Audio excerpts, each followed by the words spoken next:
Alright y'all, thank you for watching. This is the second installment of Antediluvian Tales. As human beings, we've been under the watchful eye of 7 forces that have limited our experience and kept us in a worm-like state.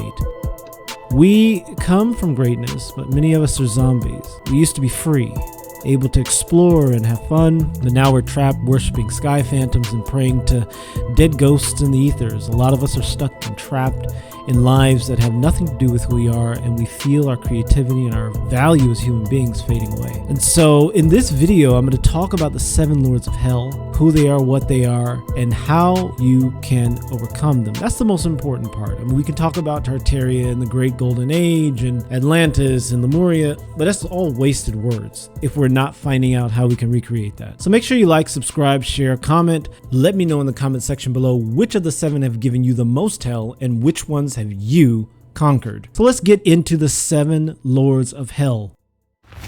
Who are these 7 Lords of Hell? The 7 Lords of Hell, or the 7 Gods of Hell, are forces that decide human fate and determine the lot of most people living today. Before we can solve a problem, we must know that there is a problem, and we must know what stands in our way. These are not actual beings, they're just concepts and ideas that are forces driving the human story. The 7 Lords of Hell are scarcity, slavery, sacrifice, struggle, suffering, savagery, and stupidity. These have ruled the human experience since the fall of the Golden Age. We've been through multiple Golden Ages. Some have referred to it as Atlantis, the Zeb Tepi, Lemuria, Kumarikandam, on, all the way down to Old Amexem and Tartaria. So when you hear me use terms like Old Amexem, Kumarikandam, the Zeb Tepi, or Tartaria, I'm using terms that were created after the end of the Golden Age to remember or encapsulate what those civilizations were like. The 7 Lords or Gods of Hell are just descriptions of forces that control human destiny. I'm presenting these as lords or gods that ruled human experience, but you can just see them as forces or ideas. So let's begin with the first Lord of Hell, Scarcity. Scarcity has ruled the human experience since the fall of the Golden Age.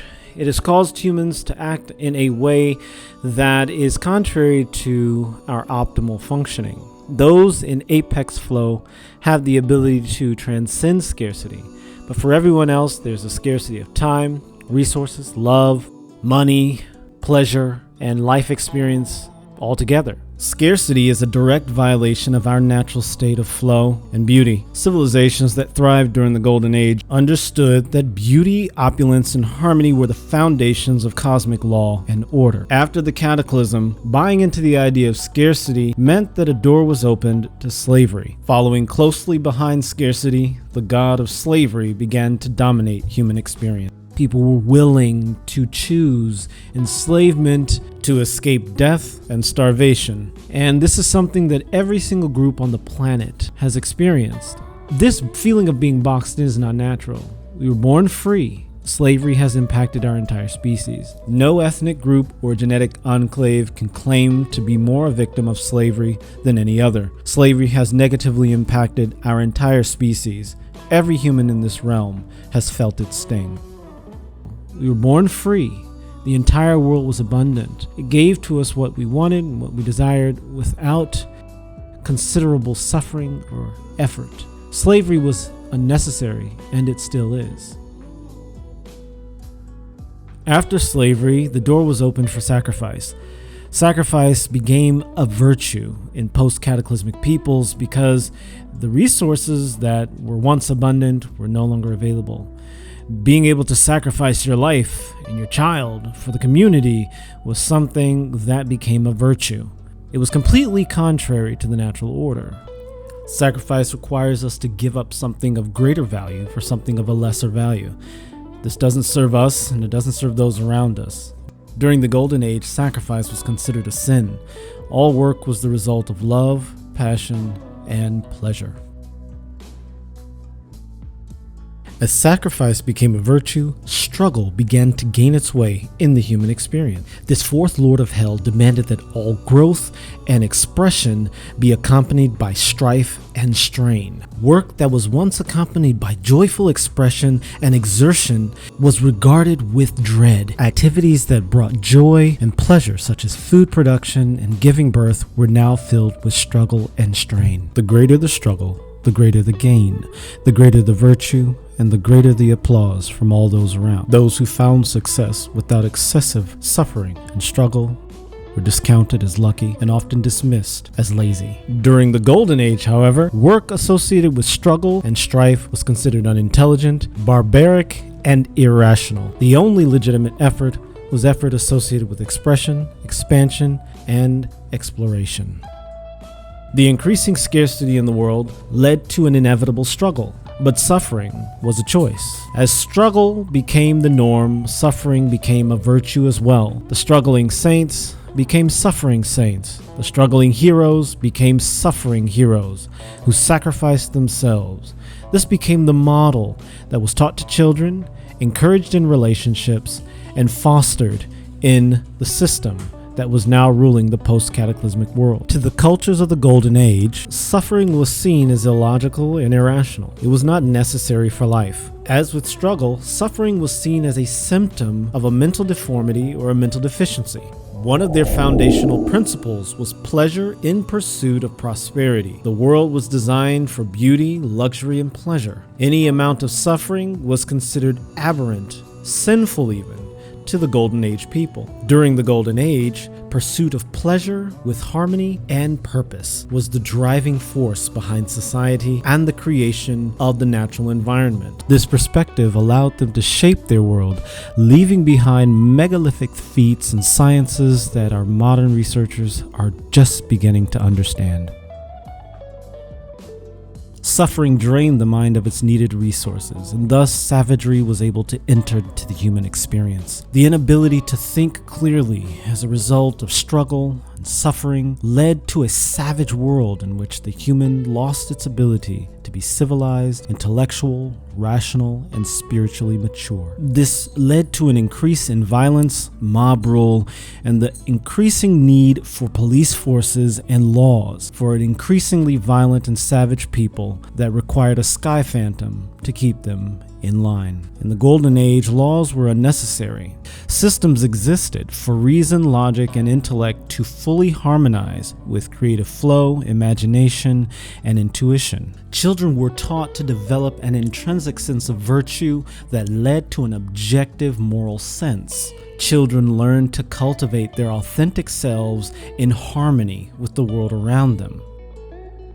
This seventh Lord of Hell dealt its final blow and plunged humanity into its current state. And just like that, stupidity, the seventh Lord of Hell, began its tyrannical rule over humanity. If savagery dulled the intellect, stupidity completely removed it. This was cultivated from childhood into adulthood. The powers that be required herds of idiots to enforce an iron-fisted tyranny over humanity. This unfortunate world order prevented us from being able to use our higher intellect to express our individuality and refine our humanity.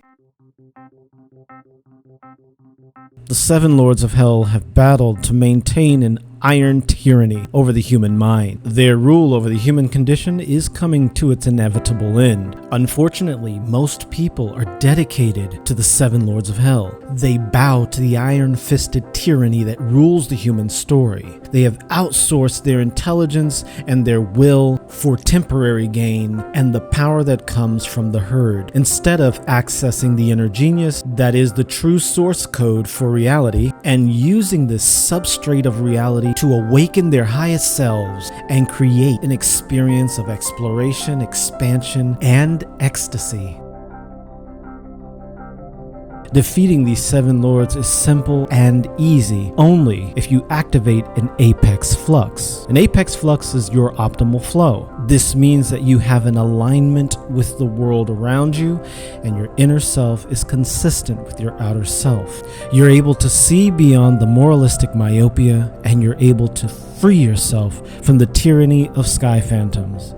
This allows you to develop an intrinsic sense of virtue that keeps you in harmony and flow with others around you, while honoring the authenticity of who you are within. The supremacy of Golden Age peoples was directly linked to their ability to live from a state of apex flux, or optimal flow.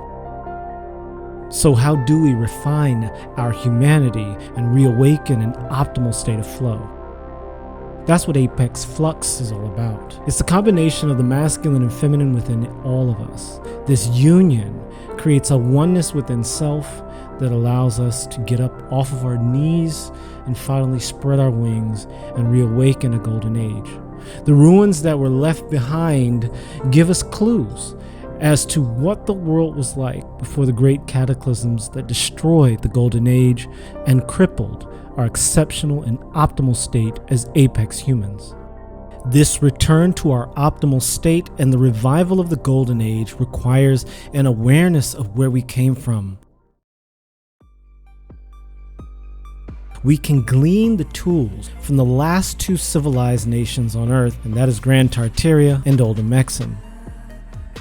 The history of Old Amexen is more obscure. The history of our country is directly linked to it. When you look at the Treaty of Tripoli, it was signed by a group of leaders from the Barbary states. The Barbary states directly located in what is now North Africa, which was the land of the Maori, or Old Amexen. But its influence spread from North Africa into the continent and even across the seas into the Americas. The earliest depictions of indigenous Americans on the eastern seaboard and on the Gulf of Mexico describe these people as Moors. Many of them were Amexen.